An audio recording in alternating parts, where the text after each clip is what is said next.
pinag-aawayan yung dalawa regarding sa lagbok? Ikaw naman kasi, bakit hindi ka naglalagbok?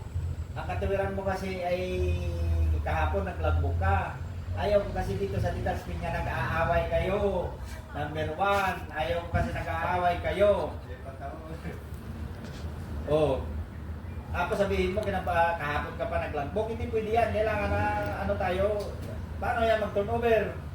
Ito naman, ikaw naman, ayaw kong sigaw-sigawan mo din ito.